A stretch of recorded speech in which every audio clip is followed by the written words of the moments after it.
Hi and welcome to DC Studios. My name's Rochelle Denton-Cook and I'm an instructor trainer for Merrithew. Today we'll be covering the 5 basic principles which lay the foundations of all of your Pilates movements. Okay, so our first principle is breathing. What we're going to do is notice your natural breath pattern first. So I'll get Candice just to close her eyes and just breathe how she would normally breathe. So you can do the same at home, just close your eyes and focus on your natural breath pattern. Taking 3 deep inhales. And then you're going to just place your hands where you feel most of your breath. Could be more than one spot, so it could be either upper chest, lower belly, or the side of the ribs. Good. So noticing your natural breath pattern, we can see that Candice is saying she's feeling more of her breath going into the upper chest.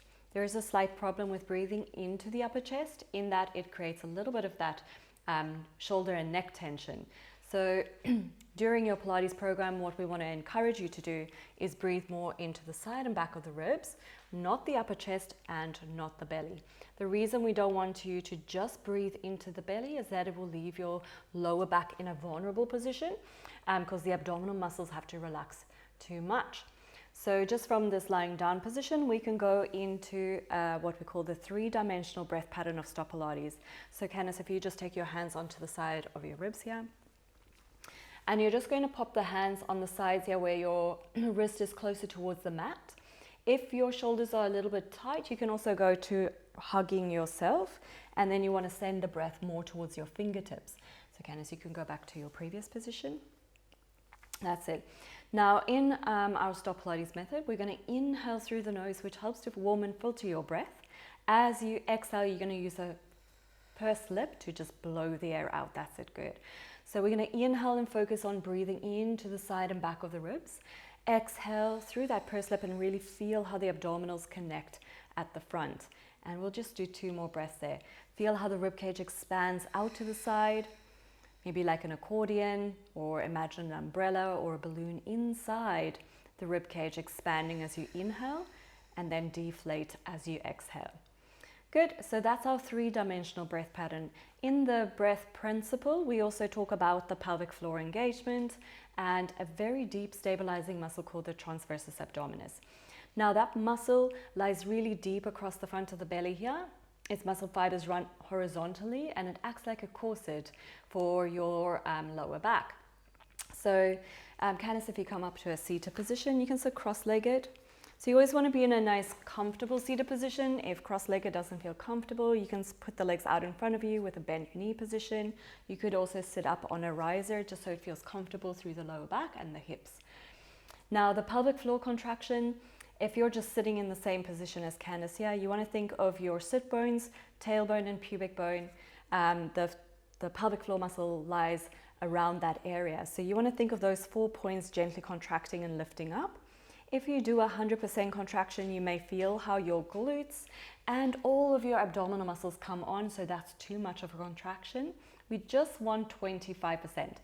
So Candice, if you think of your tailbone, pubic bone, and your 2 sit bones gently drawing up through the center, and it's just that 25% contraction, you should be able to hold it there, and we should be able to still have a decent conversation without sounding like a squeaky mouse.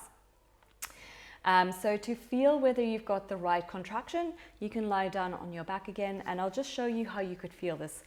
So you've got these 2 bony bits at the front of the pelvis, and you're just going to find them with your fingers. So you can do that side, that's it. And once you have those 2 bony bits, you're just going to take the fingers in an inch and downward a little bit. And then from your relaxed position, if you sink your fingers in, it should feel nice and soft like jelly. So when you contract the pelvic floor to 100%, you'll feel how the abdominal muscles kick up against the fingers, and we know that is too much. So if you relax again, you'll feel the fingers sink into the belly. Then we go again, and we're just going to think of that very subtle 25% contraction. Good, and pause there. Your abdominal muscles shouldn't kick up against your fingers. You should just feel a tightening under your fingers, and it should be more sort of trampoline-like under your fingers rather than feel like the floor. And that contraction you should be able to keep throughout the workout.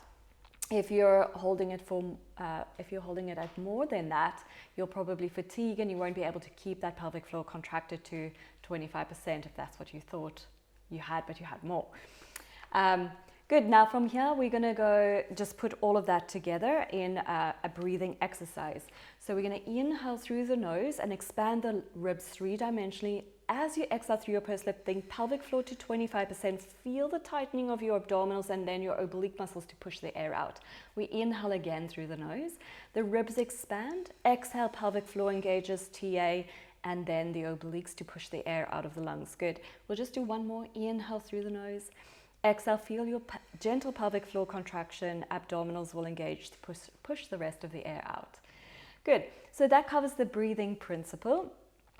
This helps to, as we said, keep the tension out of the neck and shoulders, but also by breathing this way, you're able to keep the very gentle contraction of the abdominal muscles, which will help to stabilize and support your lower back. So the pelvic position, we work or use two positions. We have neutral and imprint. So to determine what your neutral position is, we again look at those two bony bits at the front of the pelvis. So if you take the heel of the hand canvas and just pop it onto those pelvic bones, and then the fingertips on top of the pubic bone. Now these 3 points here, you want that to lie horizontal to the floor. And if we put a little teacup or a glass of water on the triangle here, it should be perfectly level. Okay, so we're just going to have a little look and just tip the pelvis just a little bit towards you. Good. So sometimes when you lie down in this position, the pelvis may be tilted too much towards you. In the lower back, you'll feel it pushing down into the mat. That is not a neutral. If the pelvis is tilted the other way, you may feel an increased curve in your lower back, and then that's too much the opposite way. In your neutral pelvis alignment, you should just feel that natural curve underneath the lower back. So just enough for little ants to walk through underneath your back. Good. So in neutral, we use this position when the feet are down on the mat. And then if we wanted to take the legs into the air, we would use an imprint position. And this is just initially to build more strength through the abdominals to help stabilize the pelvis. Now an imprint is created by using the abdominal muscles that sit between the ribs and your pelvic bone. So those are specifically the obliques. So if we take the thumb towards the lower ribs and the fingertips onto the pelvic bone, you want these 2 points to shorten and your pelvis will gently tip towards the belly button. That's it. And then inhale, just come back to neutral for me. Good. Now, when you create the imprint, you want to be careful not to switch on the hamstrings and the glutes. So Candice, if you can just show that for us. If you use the glutes and the hamstrings, you can see how Candice's back is really jamming down into the floor, and you almost see this doming through the belly. So we don't want to see that at all. When you create the imprint, we just want that very gentle contraction of the obliques, drawing the hip bones in towards the lower ribs and a softening of the ribs down towards the floor. Good, and then we inhale and take it back. So we'll do 3 more there. Exhale to imprint, stay for the inhale, and then exhale and take it back. Good, so just keep going there, Candice. As you do this at home, if you think of little marshmallows underneath your lower back where that natural hollow of your spine is, when you create the imprint, it's just like kissing the little marshmallows or giving it a little hug, but you're not going to squash them flat into the mat. That's it. Was that the last one? Good. Now to test the imprint and for you to feel how the abdominals really have to work to stabilize the pelvis in an imprinted position or a neutral, you could test both. We're going to do what is called a leg slide. So we'll test Candice's neutral position first, and we'll just use the right leg. On the inhalation, the leg is going to slide out just a little bit as far as she can maintain this neutral alignment. Beautiful. Exhale and pull the leg back. Then we go to the other leg. Inhale and slide the leg away. Good. Control. Exhale and bring it back. So just to show you what we don't want, as the leg goes away, if you don't keep the abdominal connection, the pelvis will go into an anterior tilt, or it will follow the leg and you'll see that increased curve through the back. So bringing the leg back, that means the abdominals have gone to a passive position and you haven't really controlled the pelvic position. We can do the same test for an imprint. So we're just going to imprint the pelvis gently, and we do that on an exhalation. Good. Now from the imprinted position, for some people this is even more challenging. On the inhale, we slide the leg away. Again, you really have to think about maintaining that imprinted pelvis. Exhale and bring it back. Beautiful. Again, what would happen here, as you slide the leg, if you don't maintain the connection of the abdominals, the pelvis will either return to neutral or go into that excessive curve that we don't want. Good. So Candice has demonstrated the leg slide really well. Our next one that we would test is when the legs come up into a tabletop position. When you're new to Pilates, we definitely would do an imprint in all of our beginner class videos online. So to do that imprint again, we shorten through the ribs and the pelvis. Good. And then any of the abdominal series where the legs are in the air, we will inhale just to hold here. Exhale, we lift one leg into tabletop. You really have to recruit the abdominals to maintain that imprint. Then inhale to hold again, and exhale first and lift the leg. Beautiful. And she's working really hard to maintain the imprint. Inhale here to stay. And then exhale, lower one leg down. That's it. Inhale and hold. And then exhale, make sure you maintain the imprint as you lower the leg back down. Once the foot is safely on the mat, you return the pelvis back to neutral. Good. So then we move on to the rib cage positioning. Okay. If we want to maintain a neutral rib cage position, we want the ribs to be in line with the pelvis. So when you're seated or standing or lying on your back, we want the ribs to be nicely in line with the pelvis. Sometimes what happens is you'll see us sort of lifting up through the back and the ribs will pop open. That's it. So it's not always that easy to feel within your body, but if you could be aware that the back of the ribs just really feel heavy into the mat, but not gripping through the front of the ribs to jam it down, and that will create a lot of tension through the neck and shoulders. Now, we've already spoken about the breathing. So breathing helps to stabilize the ribs in a much more neutral position. From here, we are going to also see how the arms affect the ribcage positioning. So on an inhale, Candice, just take the arms all the way back as far as feels comfortable. Good, so all the way. We'll just show the bad one first. If you're not using the abdominal muscles to stabilize the ribs in a neutral, then the ribs again will come away from the mat. So we'll just come on back down. Any of the exercises where we want to maintain a neutral spine, we really want to be aware of the pelvis position as we've gone through, but also the rib cage positioning, as when the ribs move, the upper spine will be affected by that movement. So we're going to inhale and take the arms towards the ceiling. Now, as you exhale, first imagine these abdominal muscles just melting the ribs down as the arms gently go overhead, holding it sort of in line with your nose, and then exhale and come back up all the way down and towards the floor. So we inhale and lift up towards the ceiling. Exhale, gently melt the ribs as the arms go overhead, and you can see how the ribs stay well connected to the mat. Inhale as the arms come up to the ceiling, and exhale all the way down, looking good. One more. Inhale as the arms come up. Exhale as the arms go overhead. Now you could even stay here for a little while. Inhale, can you still keep the connection but allow the ribs to expand? Exhale as you melt the ribs. Good. Inhale once more as the arms come up, and exhale as they come down by your sides. So that's the rib cage placement. We really want to make sure that when we keep a neutral spine, that the pelvis and the ribs stay aligned.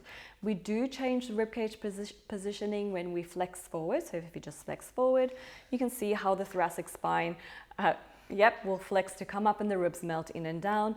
And then if we were to do any spinal extension exercise, again, the ribs will open up and out. So the ribs will move from time to time, just not once. We want to keep it neutral. Good. Now from here, we go into the scapular positioning, movement and stabilization. So scapular are just your shoulder blades. Now the shoulder blades have a huge range of motion, and we also want to make sure that we stabilize them before we move. So I'll just get Candice to turn her back towards you. Again, a lot more difficult to see if you don't have somebody watching you at home, but if you're just aware of feeling width across the front of the chest and the back, and not short through the front where the shoulder blades come all the way forward, or that the shoulders pop backwards and then you see all this tension through the back of the shoulders. So width across the front and back of the chest, and if you think of equal measurement from the front and back on either side, it should set the shoulder blades nicely. Now if you look at Candice here, the shoulder blades are nice and flush on the back. That's what we want. We don't want any winging. So when the shoulder blade comes away from the rib cage at the back, okay? So always making sure the shoulder blade glides across the rib cage. So an exercise we do here is called protraction and retraction. We'll just get Candice to reach her arms forward. On the inhalation, you're just going to reach the arms forward and the shoulder blade gently just wraps towards the armpit. As you exhale, very gently draw it back, not too much, so we don't want to create too much tension. And then again, inhale and reach forward into what we call protraction. Exhale and retract, and so just a gentle connection, a little less. That's it. So it's not too much, so just go into that gripping again, grip, grip, grip. So we don't want to over recruit, just a gentle engagement of the protractors and retractors. One more, inhale as you protract, that's it. Exhale and gently draw the shoulders blades back. Just relax this one a little bit. That's it. So it always stays nice and flat on the ribs. Good. And then relax the arms down. The other exercise we do for the shoulder positioning is an elevation and depression. So I'll just pop Candace up on this little pillow so that you can watch again from the sides. And the elevation and depression is just a little shoulder shrug and then a release. So we inhale and shrug the shoulders up, and the shoulder blade will glide upwards a little bit, and then exhale and come back down. Okay, so inhale, a little shoulder shrug. Again, we're just watching the shoulder blade stays nice and flush on the ribs. And one more, inhale to shrug it up, and exhale just to release it down. Good, so again, if you're looking at the shoulders, shoulders just approximately parallel to the floor, not drooped down and sad towards the floor, or overly shrugged up and creating that tension through the neck and shoulders. Good, and then we have one more, and it's scissors. So with the arms reaching just straight out in front, palms will face each other, and we inhale to prepare. Exhale, take one arm overhead and one arm just down by the side. Good, inhale as the arms come back to that forward starting position, and exhale and switch. Good, inhale as they come back to the start position, and exhale to change. Good, and you can just see how the shoulder blade stays on the rib cage. It doesn't actually wing off. Good. Then our next principle, thank you Candace, if you come back down onto your back, is the head and cervical positioning.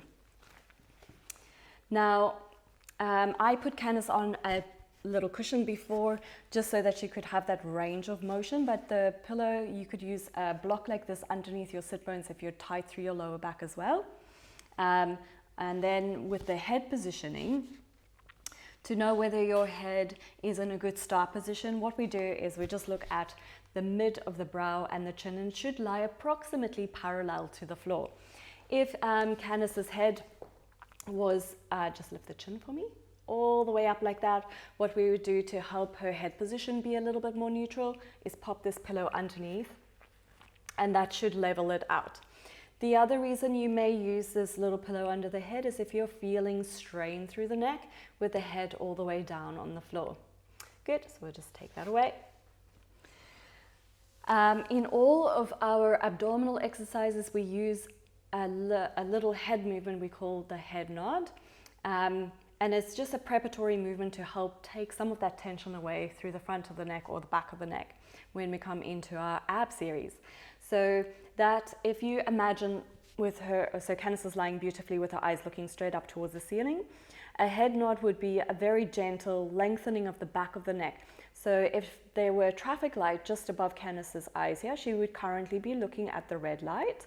Then we have the amber light and the green light. So the head nod will only be as big as looking from the red light towards the amber light, and that's it. So it's just a little nudge of the chin down and then come back up. Good, so it's a very, very small drop of the chin and then come back up. Good, so the other way of doing this is if you just were to nod your chin, yes, same a movement, and then return the chin back up. It is not bringing the chin down towards the chest, so if you don't mind showing that, that's it. So we definitely don't want to overly nod the chin, and if she does that, you'll actually see how that natural curve of the cervical spine, sorry, keep the head down. She goes to a straight spine at the back there, and that's really not good for the neck. So the head nod is really little, is just saying, yes, I know, yep, or looking from the red light to the amber light. We'll use that as a preparatory movement before we go into an abdominal exercise. So just a quick example would be the ab prep. So Candace, we're going to inhale to prepare, and you've got the little head nod. As you exhale, we flex forward, float the arms up, and you look towards the thighs. Now here, just fix your neutral pelvis position. That's it. Stay for the inhale and exhale and come back down. Good, just one more, but remember the neutral pelvis position. We inhale, lengthen the back of the neck. Exhale, stabilize the pelvis. Beautiful. Stay for the inhale and then exhale and come back down. One more for the head position. If we were on our tummies, so if you just come onto your tummy, I'll refer to this as a reverse head nod. So if we come into any spinal extension exercise, here again, if you feel any tension through the lower back, you may have to just pop a little towel that's folded underneath the hip bones here. As we go through all of the other videos online, we will remind you to do something like that if you need it. Good, so a reverse head nod, when we're in this prone position, you'll see how Candace's nose, the tip of the nose is just hovering above the mat. The shoulders should be nicely relaxed. Good. A reverse head nod, you're imagining nudging a little marble out from the front of your nose. So if you just show the little nudge, that's it, and then come back. Good. So that little reverse head nod is what we'd used for an exercise called breaststroke prep or any of our spinal extension exercises.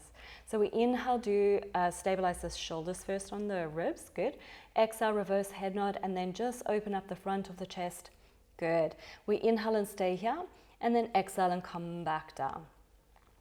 Good, so this is called a breaststroke prep 1, and we're just going to do that one more time. Inhale to stabilize the shoulders, exhale, reverse head nod, beautiful, and then just open up the front of your chest, keeping the lower ribs down. Inhale to stay here, and exhale as you come back down. Good, and relax those shoulders all the way, and then Candace, you can just sit back into a shell stretch. Good, so that covers all of the basic principles, and we'll remind you of these principles as we go through all of our workouts. Thank you for joining us today.